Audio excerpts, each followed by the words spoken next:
राज्य विधिमंडळाचं अर्थसंकल्पीय अधिवेशन येत्या 3 मार्च ते 26 मार्च या कालावधीत होणार आहे। राज्याचा अर्थसंकल्प 10 मार्च रोजी दोन्ही सभागृहात मांडला जाईल। अखिल भारतीय काँग्रेस समितीचे पुढील अधिवेशन 8 आणि 9 एप्रिलला गुजरातच्या अहमदाबाद शहरात होणार आहे। यावेळी भाजपच्या जनविरोधी धोरणामुळे निर्माण झालेल्या आव्हानाचा सामना करण्याची नीती या अधिवेशनात ठरवली जाईल।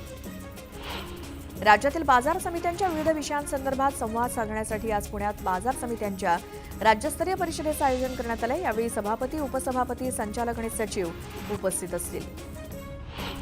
चंद्रशेखर बावनकुळेंनी महसूल खात्यातील अधिकाऱ्यांना चांगलंच धारेवर धरलं। यावेळी महसुली खात्यातील चांगल्या अधिकाऱ्यांना बदलीसाठी मुंबईला येण्याची गरज नाही, वशिला आणि शिफारशीवरनं यापुढे बदली होणार नाही असा थेट इशारा त्यांनी दिला। मागच्या आठवड्यात नागपुरात 3% जीएसटीसह सोन्याचे भाव 89,200 रुपयांवरती गेले, तर चांदीची किंमत 1 लाखांवर जाऊन पोहोचली आहे। टेर्पेटाडोल आणि केरिसोप्रोडोल या 2 पेनकिलर औषधांचं उत्पादन आणि निर्यातीवरती औषध नियामक प्राधिकरणानं निर्बंध लादलेत। आफ्रिकेतील देशांमध्ये निर्यात केल्या जाणाऱ्या औषधांच्या चुकीच्या मित्र उत्पादनामुळे याचा वापर मादक पदार्थांसारखा होतोय। राज्यातील सर्व जिल्ह्यांना वार्षिक योजनेच्या केवळ 60% निधीच आतापर्यंत प्राप्त झालाय। विधानसभा निवडणुकीपूर्वी सरकारनं लोकप्रिय योजनांची घोषणा केली होती, मात्र या योजनेमुळे राज्याच्या तिजोरीवरती ताण पडलाय। नाशिक जिल्ह्यात लाडकी बहीण योजनेच्या लाभार्थ्यांबाबत तपासणी सुरू असताना निकषात न बसणारे अर्ज बाद करण्यात येत आहेत। यात नाशिकातील 1,80,000 महिला योजनेतून बाहेर पडण्याची शक्यता आहे। घाटकोपरच्या पूर्व द्रुतगती मार्गावरती मोठं लोखंडी होर्डिंग उभारण्यात आलंय, त्यामुळे नागरिकांमध्ये भीतीचं वातावरण आहे। अजून काही संताप देखील व्यक्त होतोय, तर या होर्डिंगबाबत आवश्यक सर्व बाबींची पूर्तता करण्यात आली असल्याचं पालिका अधिकाऱ्यांनी सांगितलं। मात्र स्थानिकांनी हे होर्डिंग धोकादायक असल्याचं म्हणत ते तत्काळ हटवण्याची मागणी केली। होळीच्या पार्श्वभूमीवर रेल्वे प्रशासनानं 28 विशेष रेल्वे सोडण्याचा निर्णय घेतलाय। पुणे ते नागपूर दरम्यान विशेष रेल्वे सोडली जाणार आहे। इंटिग्रल कोच फॅक्टरीच्या कालबाह्य डब्यांना हद्दपार केलं जाणार आहे। पुण्याहून सुटणाऱ्या 23 रेल्वेंपैकी 13 रेल्वेंना LHB डबे जोडण्यात आले। जर्मन तंत्रज्ञानावरती आधारित हे डबे प्रवाशांसाठी सुरक्षित मानले जातात। छत्रपती शिवाजी महाराजांच्या 12 किल्ल्यांना जागतिक वारसा दर्जा देण्याची मागणी राज्य सरकारने युनेस्कोला केली आहे। या संदर्भातला प्रस्ताव युनेस्कोकडे सादर करण्यात आलाय। मुंबई आणि उपनगरातील वाढत्या वाहतूक कोंडीला पर्याय म्हणून जलवाहतूक सेवा विकसित करण्याच्या प्रयत्नांना प्रत्यक्ष गती मिळते। मुंबई, ठाणे, वसई आणि कल्याण या भागांना जोडण्यासाठी ठाणे खाडी, वसई खाडी आणि उल्हास नदीला एकत्रित करण्याचा महत्त्वपूर्ण निर्णय घेण्यात आलाय। या प्रकल्पाच्या अंमलबजावणीसाठी आणि वॉटर टॅक्सी धोरण तयार करण्यासाठी सल्लागार संस्थेची नियुक्ती करण्यात आली आहे। पंतप्रधान नरेंद्र मोदी यांच्या हस्ते 4 महिन्यांपूर्वी उद्घाटन झालेल्या मुंबईतल्या पहिल्या भूमिगत मेट्रोकडे प्रवाशांनी पाठ फिरवली आहे। 4 महिने उलटल्यानंतरही या मेट्रो मार्गिकेला प्रवाशांचा अपेक्षित प्रतिसाद मिळालेला नाही। भुयारी मेट्रोनं आतापर्यंत केवळ 27 लाख मुंबईकरांनी प्रवास केला असून रोज केवळ 20,000 मुंबईकर प्रवास करतायत। समय रैना होस्ट करत असलेल्या इंडिया गॉट लेटेंटची गेल्या काही दिवसांपासून मोठी चर्चा आहे। या शोमध्ये रणवीर अलाहाबादी यानं केलेल्या आक्षेपार्ह वक्तव्यामुळे हा शो वादाच्या भोवऱ्यात सापडलाय। समय रैनाच्या पोस्टमध्ये त्यानं हार्ट इमोजी शेअर केली असून 1 मिनिटात त्याला 7,000 लोकांनी लाईक केलंय। 98व्या मराठी साहित्य संमेलनाच्या सत्रात महामंडळानं काही ठराव मांडले। यामध्ये देशमुख हत्याकांडाच्या ठरावाला बगल देण्यात आली। देशमुख यांची हत्या, सूर्यवंशी यांचा मृत्यू आणि धनंजय मुंडे यांच्यावरील भ्रष्टाचाराचे आरोप या संदर्भात ठराव मांडला होता। मात्र त्याऐवजी वाढती गुन्हेगारी, विद्यार्थ्यांचे मृत्यू आणि स्त्रियांवरील अत्याचार असा ठराव करण्यात आला। महाराष्ट्र राज्य वीज वितरण कंपनीनं वीज दरवाढीचा प्रस्ताव दिला असून 10% वीज दरवाढ होण्याची शक्यता आहे। ही दरवाढ लागू झाल्यास विदर्भातील 30% लघु उद्योगांना टाळी लागतील अशी स्थिती आहे। मुंबईत कमी पटसंख्येच्या शाळा बंद करण्याचा निर्णय झालेला नसल्याचं उच्च न्यायालयानं सांगितलं असलं तरी राज्यातील कमी पटसंख्येच्या शाळांवरील गंडांतर पूर्णपणे टळलेलं नाही। शाळा बंद करण्याची थेट भूमिका न घेता शिक्षक पदं मंजूर न करण्याचा आडमार्ग शासनानं अवलंबल्याचं दिसतंय।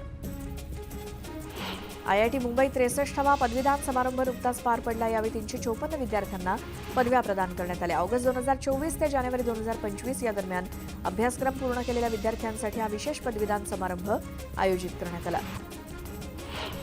मराठी पाट्यांच्या मुद्द्यावरनं बदलापुरात मनसैनिक आक्रमक झाले। ज्या दुकानदारांनी अजून आपल्या पाट्या मराठीत लावलेल्या नाहीत अशा दुकानदारांना 2 दिवसांचा अल्टिमेटम देण्यात आलाय।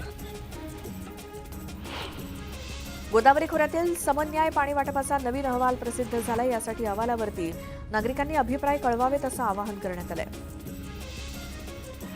राज्यातील जमिनीची पुनर्मोजणी करणं गरजेचं आहे. त्यासाठी अस्तित्वात असलेल्या तुकडाबंदी तुकडेजोड कायदा रद्द करावा अशी शिफारस माजी सनदी अधिकारी उमाकांत दांगट समितीनं राज्य सरकारला केली आहे.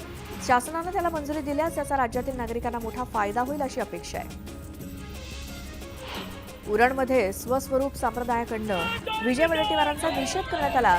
नरेंद्र महाराजांचा एकेरी उल्लेख केल्याप्रकरणी स्वस्वरूप संप्रदाय आक्रमक झालाय. केंद्र सरकारनं खासगीकरणाचा सपाटा लावलाय, त्यामुळे कामगारांचं शोषण होत आहे. याविरोधात येत्या 18 मार्चला दिल्लीत कामगारांचं देशव्यापी संमेलन आयोजित करण्यात आलंय. तर मे महिन्यात 25 कोटी कामगार रस्त्यावरती उतरून आंदोलन करतील असा इशारा डॉक्टर DL कराड यांनी सरकारला दिला.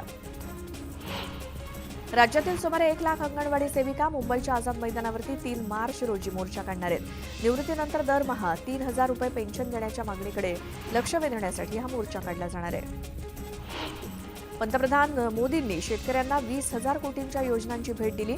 सोबतच किसान सन्मान निधीचा 19वा हप्ता जारी करण्याची ग्वाही दिली. राज्यातील बाजार समितीमध्ये 372 क्विंटल सोयाबीनची आवक झाली, तर सोयाबीनला प्रति क्विंटल 3,900 रुपयांचा दर मिळालाय. राज्यातील बाजार समित्यांमध्ये 229 क्विंटल मक्याची आवक झाली, तर मक्याला प्रति क्विंटल 2,000 रुपयांचा भाव मिळतोय. राज्यातील बाजार समित्यांमध्ये 58,912 क्विंटल कांद्याची आवक झाली. कांद्याला सरासरी 1,400 ते 2,150 रुपये प्रति क्विंटल इतका सरासरी दर मिळाला. तुरीचा नवीन माल बाजारात दाखल होतोय, त्यामुळे आता येत्या काळात शासकीय खरेदी सुरू होणार असल्यामुळे तुरीला कसा दर मिळतो याकडे शेतकऱ्यांचं लक्ष लागलंय. बाजारात प्रति क्विंटल 10,000 रुपयांनी विक्री होणारी तूर नवीन माल आल्यामुळे 7,000 रुपयांवरती आली आहे. उन्हाळा सुरू होत असतानाच हवामान खात्यानं राज्यातील काही भागात अवकाळी पावसाचा इशारा दिलाय. वातावरणात झालेल्या बदलांमुळे राज्यात कोकण किनारपट्टी, मध्य महाराष्ट्र, विदर्भ आणि मराठवाड्यात हलक्या पावसाचा अंदाज वर्तवण्यात आलाय, तर इतरत्र कोरडं हवामान असण्याची शक्यता आहे. मुंबईत काही दिवसांपासून उन्हाचा ताप जाणवू लागला असून मंगळवारपर्यंत मुंबईचं तापमान आणखी वाढण्याची शक्यता आहे. तापमानातील वाढीसोबतच वाढत्या आर्द्रतेमुळे उष्मा अधिक प्रमाणात जाणवेल असा अंदाज हवामान विभागानं वर्तवलाय. रविवारी रत्नागिरी इथल्या सलग दुसऱ्या दिवशी देशातलं उच्चांकी तापमान नोंद झालंय. 38.4 अंश सेल्सिअस इतक्या तापमानाची नोंद झाली असून उष्ण आणि दमट हवामानामुळे सतर्कतेचा इशारा देण्यात आलाय. तर उत्तर महाराष्ट्रात गारठा कायम आहे. राज्यात पहाटे काहीसा थंडावा जाणवतोय.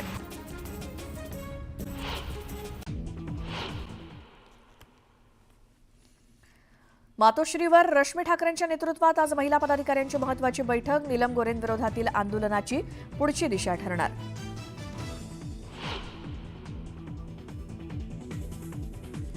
साहित्य संमेलनाच्या मंचाचा वापर राजकारणासाठी करायला नको होता. मराठी साहित्य संमेलनाच्या आयोजकांकडून नीलम गोरेंचा निषेध, तर राजकारण परिसंवादाच्या बाहेरच ठेवा असं म्हणत सुनावलं. गोरेंनी मर्सिडीज दाखवाव्यात, गैरगुजरे लोकांकडे मी लक्ष देत नाही. नीलम गोरेंनी केलेल्या आरोपांवर उद्धव ठाकरेंची घणाघाती टीका. उपमुख्यमंत्री एकनाथ शिंदेंच्या बालेकिल्ल्यात मंत्री गणेश नाईकांचा जनता दरबार. शिंदेंची कोंडी करण्याचं राजकारण सुरू असल्याच्या चर्चांना उधाण. उपमुख्यमंत्री एकनाथ शिंदे आज कुंभमेळ्यात होणार सहभागी. प्रयागराज इथल्या संगमावर करणार अमृत स्नान. शिंदेंसोबत शिवसेनेचे मंत्री आणि नेतेही करणार कुंभस्नान. टीम इंडियाचा पाकिस्तानवर दणदणीत विजय. किंग कोहलीचा खणखणीत शतक, तर श्रेयस अय्यरची अर्धशतकी खेळी. आणि विराट कोहलीच्या वनडेमध्ये 14,000 धावा पूर्ण. सर्वात जलद धावा पूर्ण करणारा किंग कोहली तिसरा खेळाडू.